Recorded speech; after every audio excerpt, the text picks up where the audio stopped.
Olá! Sabe como a gente foi de computadores que ocupavam uma sala inteira para esse universo de zeros e uns que dominam o nosso mundo? Essa jornada é incrível e hoje a gente vai desvendar os conceitos fundamentais por trás de tudo isso. Para a gente ter uma ideia do impacto, olha só esse gráfico.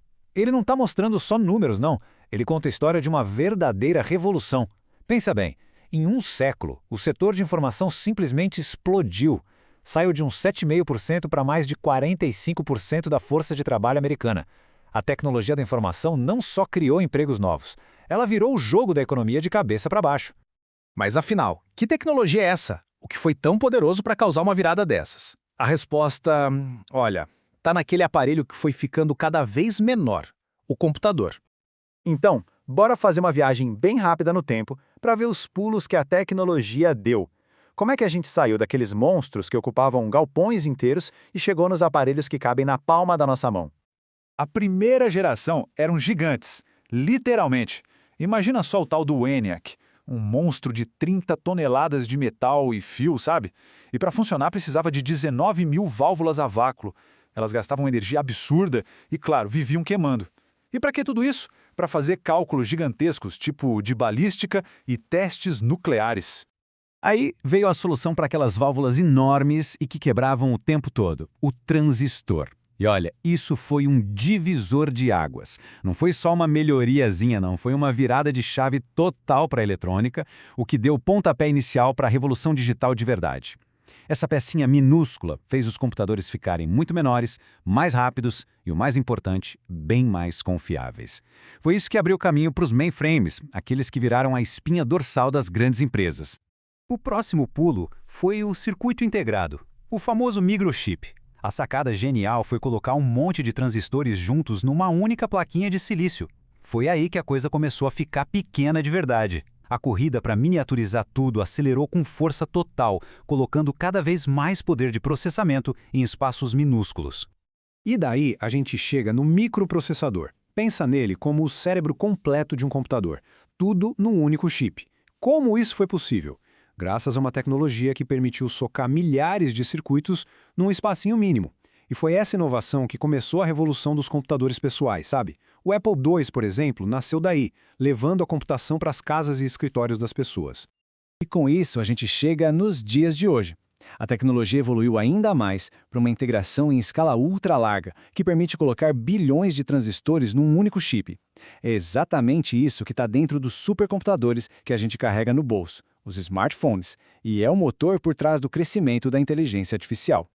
Ok, a gente viu essa evolução incrível do hardware, né? De salas gigantescas para o nosso bolso. Mas, por baixo de toda essa complexidade, qual é o segredo? Como é que uma máquina de fato pensa ou processa informação? Pois é, a resposta é até que bem simples. Tudo se resume a uma linguagem que só tem duas palavras. Essa língua é o sistema binário. Faz todo sentido para o hardware do computador, porque ele só entende duas coisas, como se fosse um interruptor. Tem eletricidade passando? Isso é 1. Não tem? Isso é 0. Simples assim. A nossa linguagem, a humana, é super complexa, cheia de nuances. A do computador é direta, super eficiente. A analogia do painel de interruptores é perfeita. Imagina milhões deles, cada um podendo estar ou ligado ou desligado. É só isso. E cada um desses interruptores, esse único 0 ou 1, tem um nome. É o bit. É a abreviação de dígito binário. Pensa nele como o átomo da informação, a menor pecinha de todas. Aí, a mágica começa. Quando a gente junta esses bits em grupinhos de 8, a gente tem o que se chama de byte. E com esses bytes, o computador consegue montar tudo. Letras, cores, comandos. É como se fossem os bloquinhos de Lego da computação. A letra A, por exemplo, para o computador não é A, é só a sequência 0100001. Beleza, então o computador pensa em bits e bytes. Entendido. Mas como é que essa sopa de zeros e uns vira a informação que a gente vê na tela todo dia? Como vira uma foto, um texto, um vídeo? Existe um caminho para isso, uma jornada de 4 passos. Primeiro, a gente tem os dados brutos, que são só os zeros e uns. Aí, o computador entra em ação, ele processa e organiza tudo isso.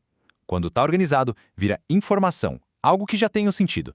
E por fim, quando nós, humanos, interpretamos e usamos essa informação, ela se transforma em conhecimento. Agora imagina ter que ler e escrever páginas e páginas de zeros e uns. Pra gente, é uma loucura, né? É muito difícil. Foi pensando nisso que criaram um atalho, uma forma mais amigável de lidar com isso, principalmente para quem programa. E é aí que entra o tal do sistema hexadecimal. Ele é basicamente um resumo. Em vez de usar só 0 e 1, ele usa 16 símbolos, e cada um deles representa um grupinho de 4 bits de uma vez só.